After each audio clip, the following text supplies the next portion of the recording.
Buenas noches, todos, estimados amigos. Seguimos con nuestro análisis y estudio de la Biblia, buscando acercarnos más al contexto hebreo, al lenguaje en el que fue escrito el hebreo,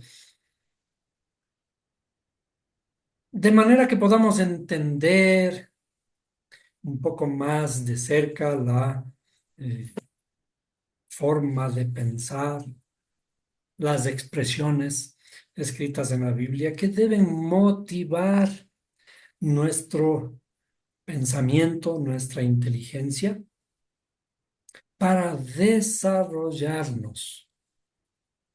Es decir, ¿qué es creer? Lamentablemente nosotros pensamos que creer es aceptar lo que alguien nos muestra, lo que parece decir el texto. Pero eso no es creer. Cuando nosotros, por ejemplo, alguien me pregunta, ¿tú crees que puedes hacer tal cosa?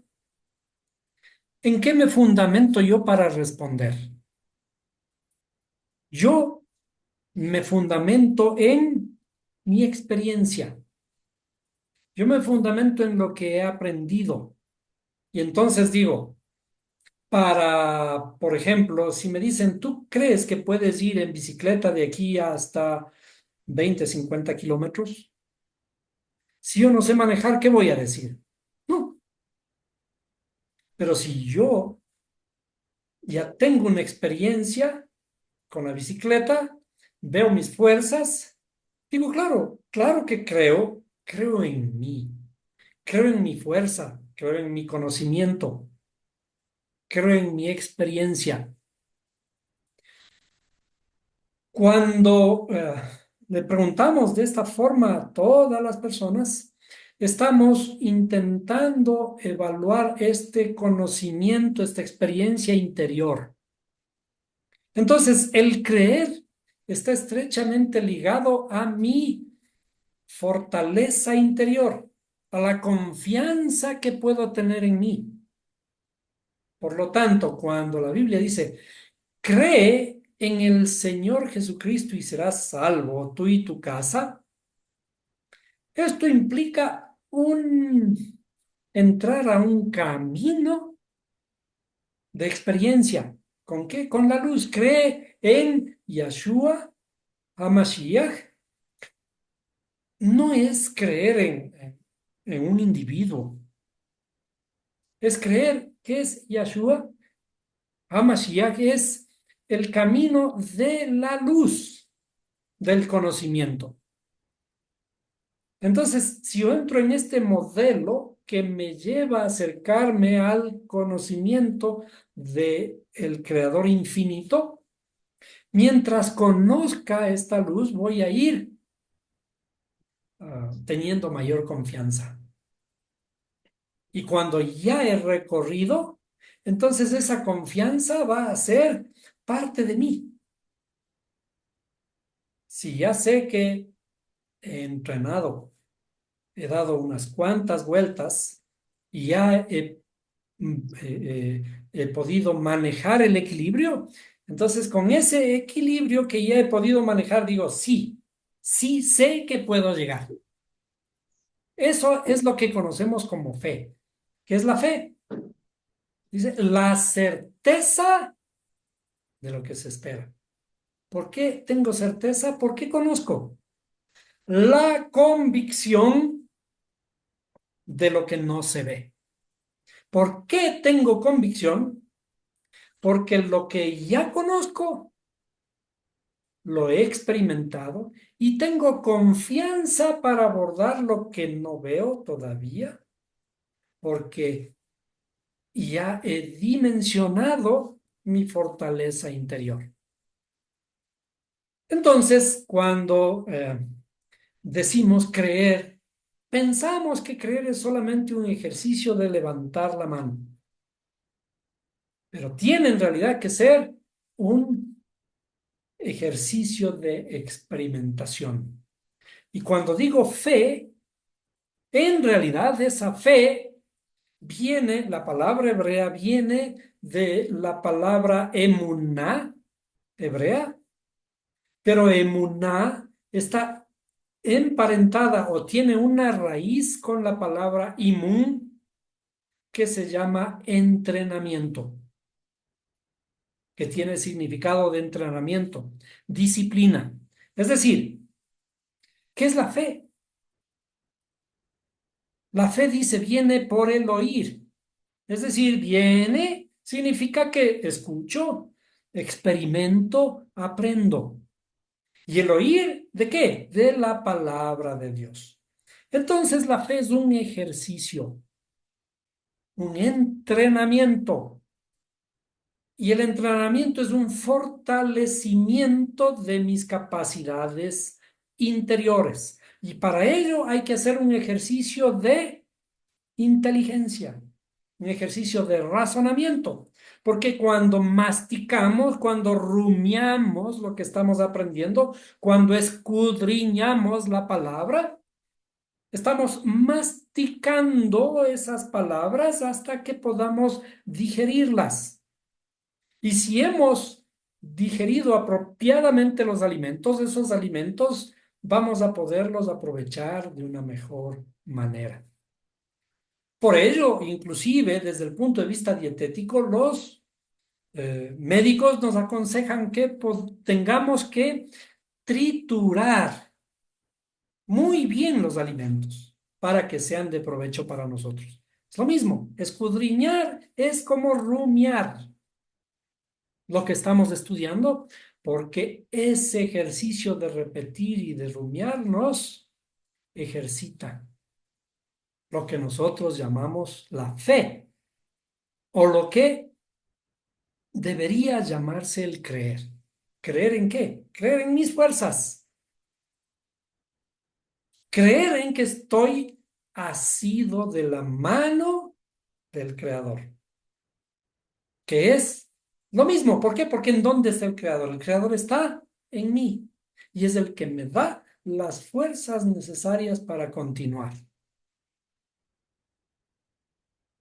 Entonces, los aspectos que nosotros estamos tratando de eh, entender en la escritura tienen que ser digeridos adecuadamente, desmenuzados adecuadamente, para ir fortaleciendo nuestra fortaleza interior. Ahora vamos a analizar un texto del libro llamado el Nuevo Testamento, que tenemos que abordarlo en la misma forma, en el sentido interior. Para ello vamos a abrir nuestras Biblias, los que tengan las Biblias a la mano, y vamos a irnos al libro de Mateo. Mateo 4. Y allí nos habla de las tentaciones de Jesús. Y nos vamos a detener particularmente en una, pero para ello vamos a desarrollar el tema, leerlo todo y así de esta manera tratar de llegar al punto que queremos. Dicen, entonces Jesús fue llevado por el Espíritu al desierto para ser tentado por el diablo. Aquí yo leo en las palabras en las que está escrita, conociendo de antemano que el libro tiene un mensaje hebreo y muy posiblemente fue escrito en hebreo. Pero las palabras que están escritas aquí son más bien latinas, griegas, romanas y cualquier otra cosa menos hebreas. Sin embargo, vamos a abordar el tema de esta forma. Por ello decimos simplemente Jesús fue llevado por el desierto, por el espíritu al desierto para ser tentado por el diablo. En algún momento analizaremos nuevamente el diablo. Y después de haber ayunado 40 días y 40 noches, tuvo hambre. Y acercándose el tentador le dijo, si eres hijo de Dios, di que estas piedras se conviertan en pan. Pero él respondiendo dijo, escrito está, no solo de pan vivirá el hombre, sino de toda palabra que sale de la boca de Dios. Nuevamente, el Creador parece que tuviera una boca, pero es una alegoría, es una figura literaria. El Creador no tiene boca, aunque aquí dice la palabra que sale de la boca de Dios. Entonces, el diablo le llevó a la ciudad santa y le puso sobre el pináculo del templo y le dijo, si eres hijo de Dios, lánzate abajo, pues escrito está, a sus ángeles te encomendará y en las manos te llevarán, no sea que tu pie tropiece en piedra.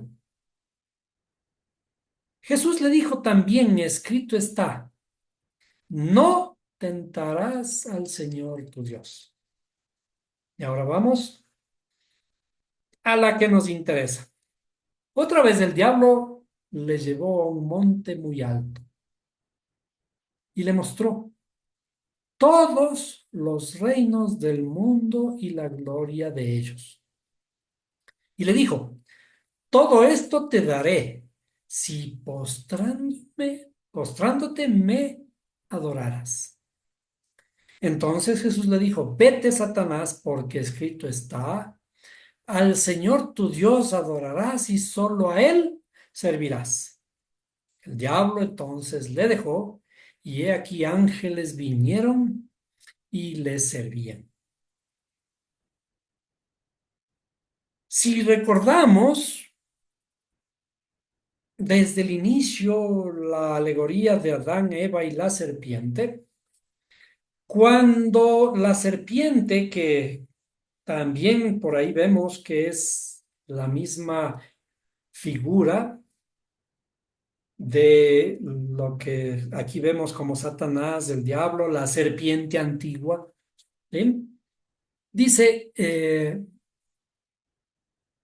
en esa primera historia de los aparentemente dos seres humanos que estaban en el jardín del Edén, vino una serpiente que hablaba y le dijo a Eva, lo que le dijo a Eva fue que, mira, ¿por qué te dijo Dios que no debes comer de este árbol? Porque sabe Dios que si comes de este árbol serán abiertos vuestros ojos. ¿Le dijo una mentira? No, no le dijo una mentira, pero estaba provocando que Eva diese un paso que no le era permitido, al menos no todavía. Sobre esta alegoría, la alegoría de la tentación del diablo, dice, el diablo le llevó a un monte alto y le mostró todos los reinos del mundo y la gloria de ellos. Y le dijo, todo esto te daré si postrándote me adoras. Y yo quisiera reflexionar precisamente en la misma forma en respecto de la alegoría de la serpiente mostrándole una fruta prohibida a Eva. Y no le dijo una mentira. En realidad, ¿es posible acaso que lo que conocemos como el diablo le haya llevado al Mesías o a la luz o en el nombre latino romano llamado Jesús? Dice, le llevó Jesús a un monte muy alto y le mostró todos los reinos del mundo y la gloria de ellos. Bueno, ¿hay alguna mentira aquí con todos los reinos del mundo y la gloria de ellos? Si es que hubiera sido la historia cierta, no creo que desde ningún monte en Israel se pueda divisar todos los reinos del mundo, al menos del mundo conocido de aquella época. Desde ningún monte de Israel se puede ver, por ejemplo, Roma. Desde ningún monte se puede ver Turquía. Quizás ya se puede divisar los montes del Líbano, los montes de atrás de Moab, quizás el monte Sinaí y algo de Egipto. Pero en realidad sí, sí se pueden ver todos los reinos del mundo y la gloria de ellos, porque ¿de qué se trata? ¿Cuál es el monte más alto al que estamos tentados de subir? Hay una escritura también que dice, si tuvieres fe, estábamos hablando hace un momentito de la fe, si tuvieres fe tan chiquita como un grano de mostaza, a este monte le dirías, ve y trasládate al mar y te obedecería. Yo me pregunto, si hubo en toda la historia de la humanidad un, un solo hombre con la fe suficiente, tal como está escrito literalmente, para mover una montaña y trasladarla al mar. Quizás este caballero pudiera haber sido contratado para ejecutar las obras más monumentales en caminos como los nuestros aquí en el Ecuador, nomás, en donde se necesitan muchos tractores y mucho tiempo para mover montañas y crear caminos. Pero la escritura cuando habla de montes y de todos estos temas está hablando de cosas espirituales. Para ello quizás tenemos que interiorizar nuestro pensamiento y pensar en varias de las alegorías de la Biblia, por ejemplo, la Torre de Babel. ¿Cómo pudo una torre alcanzar hasta el cielo? En aquella época, con las herramientas que tenía el ser humano, iban a poner una torre en el valle en lugar de subir a una montaña y podían estar mucho más alto que lo que en aquel tiempo podían haber construido una torre. Y si podían construir, debían construir mejor la torre en el monte, porque allí podían estar más cerca del cielo. Pero resulta que ni siquiera ese era el cielo. Pero inclusive después de todo esto, el Creador se toma la molestia de bajar desde un cielo, arriba en las nubes, para confundir la lengua. ¿Por qué tomarme la molestia de bajar si yo sé que con una construcción como la que estaban haciendo no podían llegar a ninguna parte? Es decir, las historias bíblicas son alegóricas. Hay montañas que son infranqueables, monumentales, grandes, las más difíciles de mover. ¿Cuáles son estas montañas? La más grande montaña es nuestra propia ceguera, porque ojos tienen y no ven. Otra de las más grandes montañas es que estamos sordos, porque se tienen oídos y no oyen. Cuando vemos esta alegoría, dice el diablo, comencemos un poquito a pensar sobre el diablo.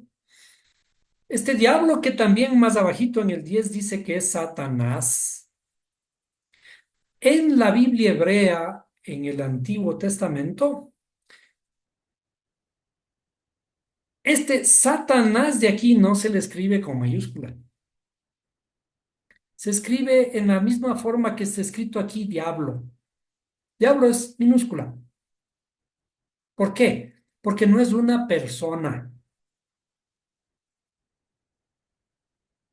En el hebreo del Antiguo Testamento, Satán, el Satán, se escribe con minúscula y se le pone un artículo porque se le dice el Satán,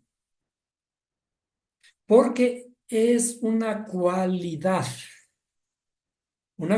interior nuestra.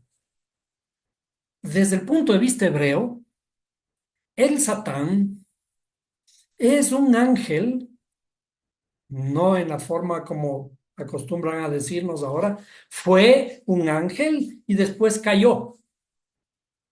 El Satán es un ángel que está al servicio del Creador.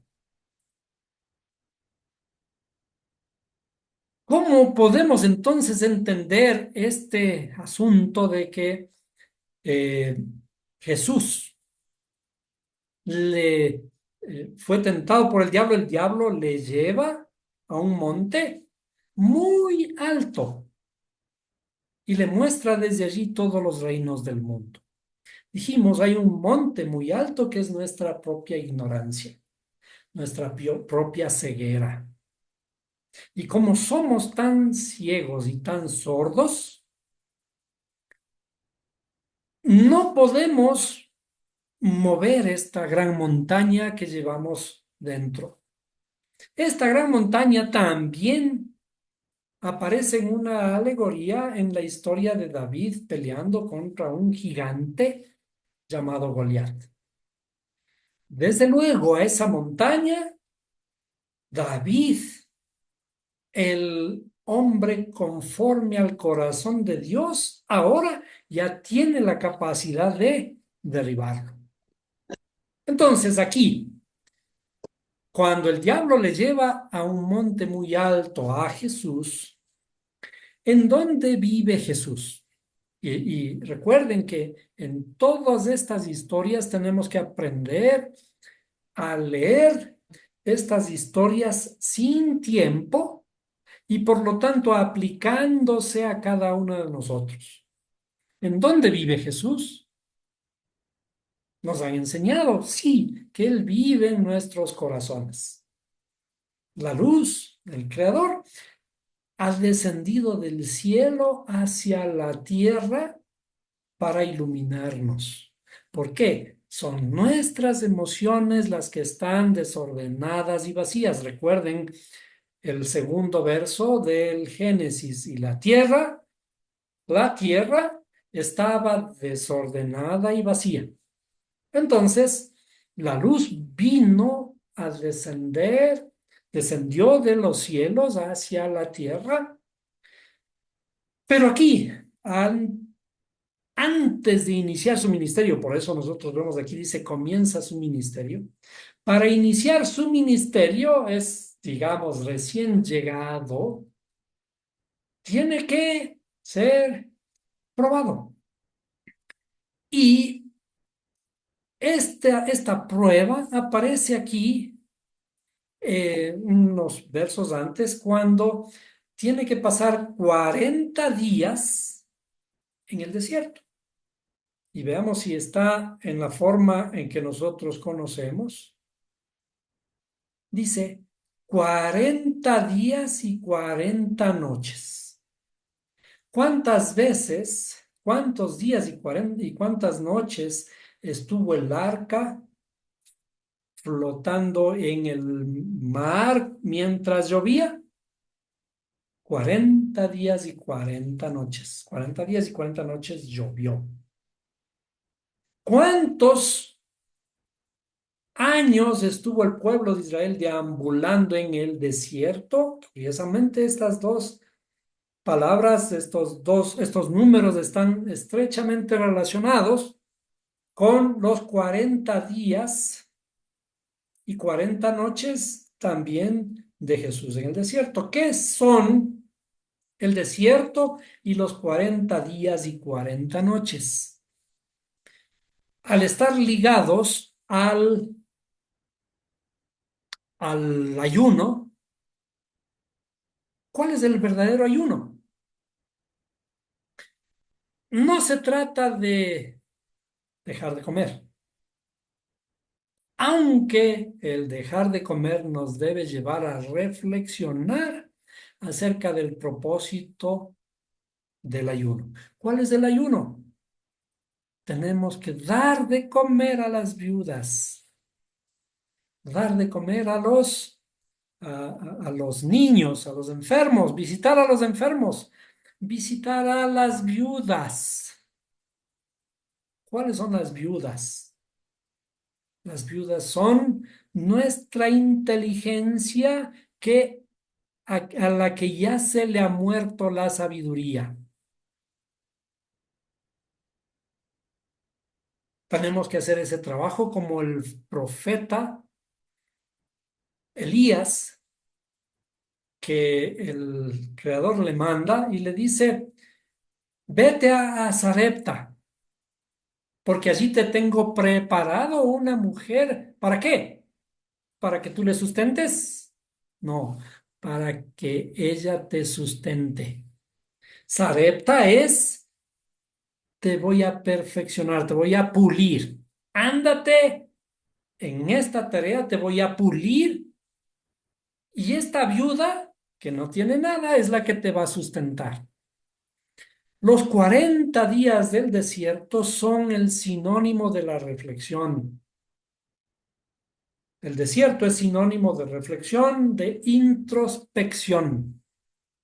El Creador vive en mí, la luz vive en mí, Jesús vive en mí.